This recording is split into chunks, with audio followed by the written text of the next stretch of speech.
বিষ্ণুপুৰ বাপুজী বালিকা বিদ্যালয়ত নৱাগত আদৰণি কৃতি প্ৰশিক্ষাৰ্থীলৈ অভিনন্দন অৱসৰী শিক্ষকৰ বিদায় সম্বৰ্ধনা অনুষ্ঠান দৰঙৰ পশ্চিম প্ৰান্তৰ বাপুজী বালিকা উচ্চ মাধ্যমিক বিদ্যালয়ৰ নৱাগত আদৰণি সভাখন আজি উলহ মালহেৰে অনুষ্ঠিত হৈ যায়।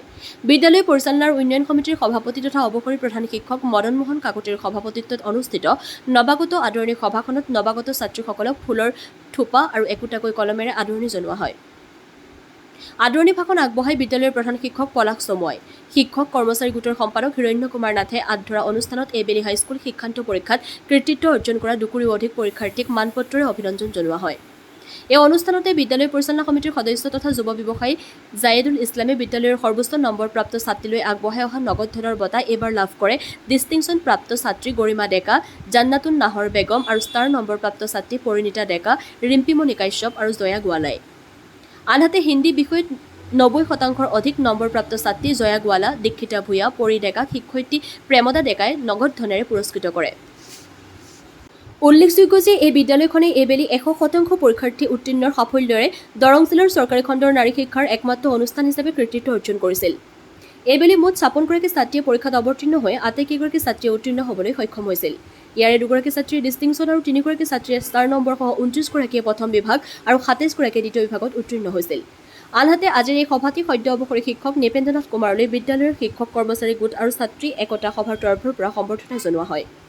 উল্লেখযোগ্য যে টিউটৰ শিক্ষক পদত অতি নগণ্য পাৰিতোষিকত কাৰ্যকাল সমাপ্ত কৰা শিক্ষকগৰাকীয়ে অৱশেষত খালী হাতে অৱসৰ গ্ৰহণ কৰিবলগীয়া হয়। সভাৰ আৰম্ভণিতে বিদ্যালয়ৰ অৱসৰী প্ৰধান শিক্ষক শাস্তিৰাম ডেকাই এগছি বন্তি প্ৰজ্বলন কৰাৰ পিছতেই ছাত্ৰীসকলে পৰিৱেশন কৰা এটি সমবেত সংগীতেৰে সভাৰ শুভাৰম্ভণি হয়।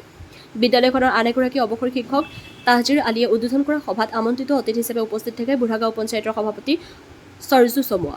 আইনুল হকৰ গীতৰ লগতে ছাত্ৰীসকলেও কেইবাটাও গীত নৃত্যৰে অনুষ্ঠান পৰিৱেশন কৰি অনুষ্ঠানটি জীপাল কৰি তোলে। Dibakar Baruah report AIN live.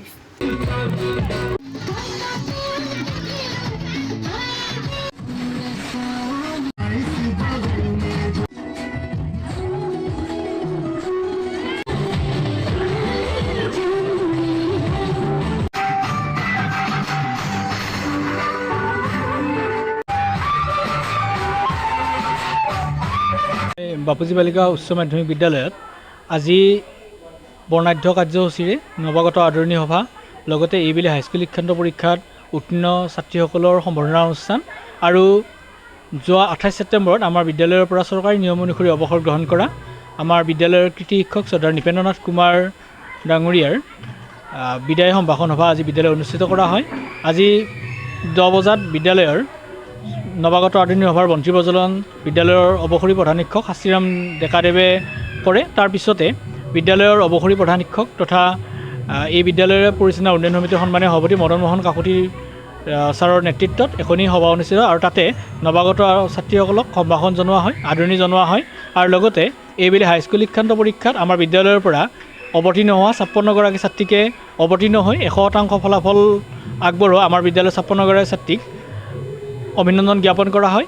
আৰু এই বৰ্ষৰে 2026 বৰ্ষৰ ফেব্ৰুৱাৰী মাহৰ 28 তাৰিখে আমাৰ বিদ্যালয়ৰ পৰা অৱসৰ গ্ৰহণ কৰা আমাৰ বিদ্যালয়ৰ কৃতি অৱসৰী শিক্ষক শ্ৰদ্ধাৰ নৃপেন্দ্ৰনাথ কুমাৰ দেৱক বিদ্যালয় পৰিচালনা উন্নয়ন সমিতি, বিদ্যালয় শিক্ষক কৰ্মচাৰী গোট, বিদ্যালয় ছাত্ৰী একতা সভা, এই স্থানীয় বিভিন্ন অনুষ্ঠান প্ৰতিষ্ঠান আৰু বিদ্যালয়ৰ শুভাকাংক্ষী, বিদ্যালয়ৰ মাতৃগোট সকলোৰে সহযোগত এখেতক আনুষ্ঠানিকভাৱে বিদায় সম্ভাষণ জনোৱা হয়।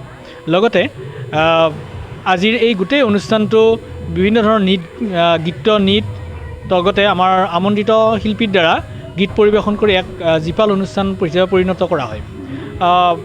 আজি অৱসৰী সম্বৰ্ধনা জ্ঞাপন কৰা শ্ৰদ্ধাৰ নৃপেন্দ্ৰনাথ কুমাৰ দেৱে এই বিদ্যালয়ত 2022 চনৰ 2 জুন তাৰিখে আমাৰ বিদ্যালয়ত একত্ৰীকৰণৰ যোগেৰে যোগদান কৰিছিল।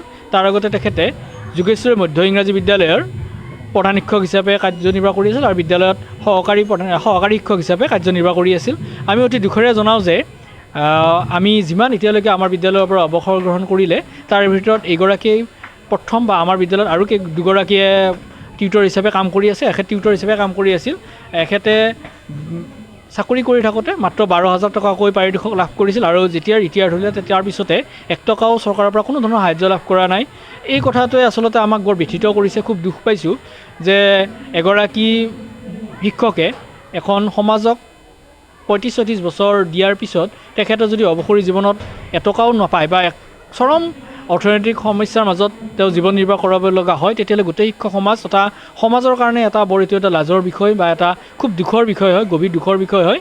মই মাননীয় মুখ্যমন্ত্ৰী মহোদয়ক অনুৰোধ জনাম বা অসম চৰকাৰক অনুৰোধ জনাম, যি প্ৰগতিশীল চৰকাৰ আছে প্ৰগতিশীল চৰকাৰে নিশ্চিতভাৱে আমাৰ টিউটৰসকলৰ যি মৰ্মবেদনা আছে মৰ্মবেদনা তেওঁলোকে বুজক আৰু কমচে কম অন্ততঃ এওঁলোকৰ দৰমহা এটা নিশ্চিত এমাউণ্ট ধৰক 25-30 হাজাৰ টকা এটা দৰমহা আৰু লগতে অৱসৰকালীন ভাত্তা হিচাপে অতি কমেও 10 লাখ টকা এটা আগবঢ়ালে অন্ততঃ এওঁলোকে অৱসৰী জীৱন এটা খুব সুন্দৰভাৱে পালন কৰিব পাৰে, খুব সুন্দৰভাৱে নহয় আচলতে টাকটুকভাৱে চলি থাকিব পাৰে বুলি মই আশা কৰিছোঁ। পুনৰ অসম চৰকাৰক মোৰ এই কাটৰ আহ্বান জনাই শ্ৰদ্ধাৰ নিপেন্দ্ৰনাথ কুমাৰ ডাঙৰীয়ালৈ তেখেতৰ অৱসৰী জীৱন যাতে সুখৰে তাৰে কামনা কৰিছোঁ।